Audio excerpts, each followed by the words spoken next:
pelēkais telefons ir nonācis tirdzniecībā Latvijā parasti no kādas Eiropas vairumtirdzniecības organizācijas, firmas un tā tālāk, kas patiesībā tirgo šos telefonus visai Eiropai, un ir, piemēram, uzņēmēji Latvijā, kuri tāpat darbojas šiem te lielajiem Eiropas vairumtirgotājiem, kuri šos telefonus vagoniem pa visu Eiropu bīda šurpu turpu, un viņš ir izreikinājis, ka viņam ir izdevīgāk šo te telefonu partiju pirkt nevis, teiksim, caur oficiālo šo pārstāvu Latvijā, bet viņš viņu pērk no šī te Eiropas vairumtirgotāja. Galvenais ieguvums pircējiem – pelēkais telefons ir daudz patīkamākā cenā. Lai arī pelēkie telefoni pēc būtības nav ražoti ar uzlīmi uz kastītes paredzēts Latvijas tirgumu, taču vairumā gadījumu tie joprojām ir legāli, jo paredzēti Eiropas Savienības tirgumu. Tas, par ko šāda pelēkā telefona pircējiem drošības labad vienmēr būtu jāpārliecinās, vai telefonā ir sastopama latviešu valoda.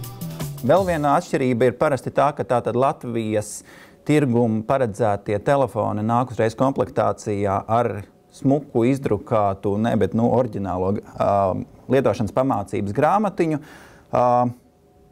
Šie te pelēkie telefoni, viņi lielākoties viņiem komplektā ir vienkārši kompaktdisks, kurā šī te paša lietošanas pamācība ir PDF formātā un atveram un izlasām uz datoru. Tomēr pati galvenā lieta, par ko ir jāpārliecinās iegādājoties pelēko telefonu, ir garantijas esamība. Respektīvi, ja telefonam pēkšņi parādās kāds ražošanas defekts, tad, lai pircējiem būtu iespēja garantijas ietvaros šo sakarrīku bez maksas salabot. Godīgi veikalnieki šādus pelēkos telefonus cenšas iepirkt pie tikpat godīgiem ārzemju vairumtirgotājiem.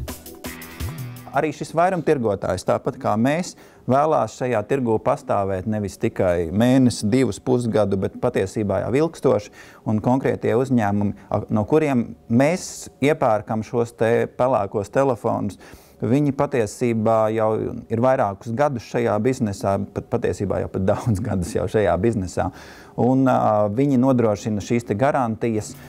Ja jūsu telefons ir iegādāts oficiāli, jums ir pirkuma apliecinošs dokuments un telefonam līdzi ir ražotāja garantija visā Eiropas Savienībā un arī Latvijā apliecinošs dokuments, tad jūs varat būt mierīgi. Ražošanas defektu gadījumā ar garantijas remontu problēmām nevajadzētu būt.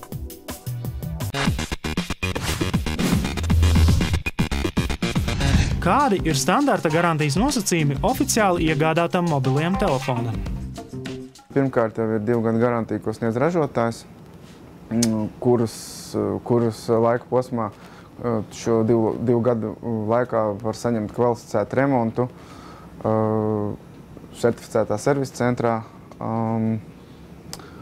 Savukārt, ja nonāk līdz tam, ka telefonu nevar atremontēt, tad viņu garantijas ietvaros, ja viņš atbilst garantijai, ražotājs maina.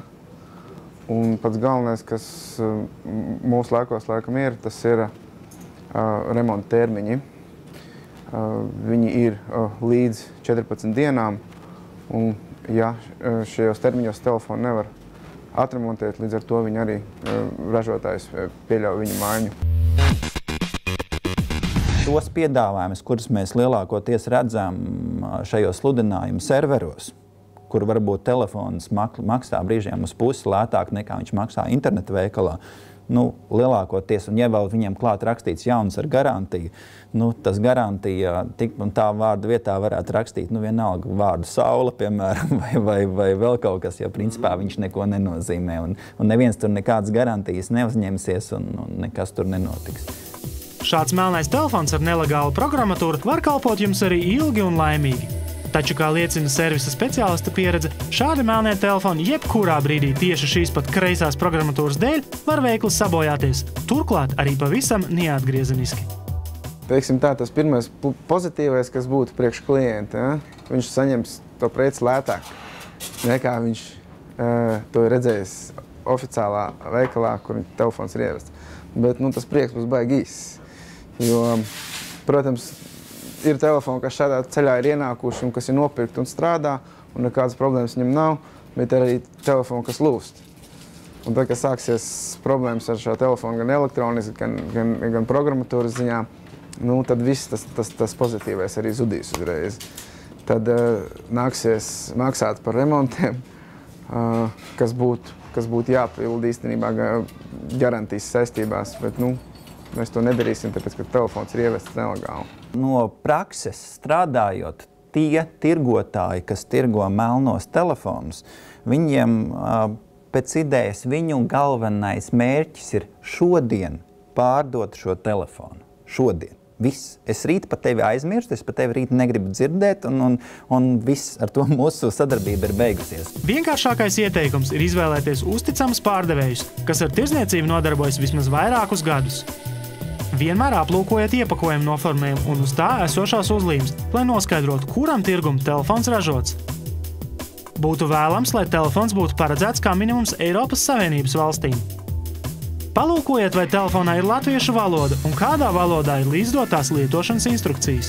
Tas arī varētu norādīt uz paredzēto reģionu. Nepērciet telefonu, uz kura ir kāda sakara operatora uzlīme. Un visbeidzot, protams, garantija. Garantijas tālāk klientam būtu jāpainteresējās, kur tad ir garantija un kāda ir oficiālajā servisa. Galu galā, ja jau tas telefons tiešām ir iegādāts un viņš tiešām grib pārliecināties, viņš pārdevējiem neuzticās, viņš var atnākt pie mums uz servisu. Un pēc serijas numura mēs viņam pateiksim, vai šis telefons ir reģiona telefons, vai viņš ir oficiāli ievests Latvijā vai nē. Var pazvanīt uz attiecīgā ražotāja palīdzības tālruni vai informatīvo tālruni, viņi sniegs tādu informāciju.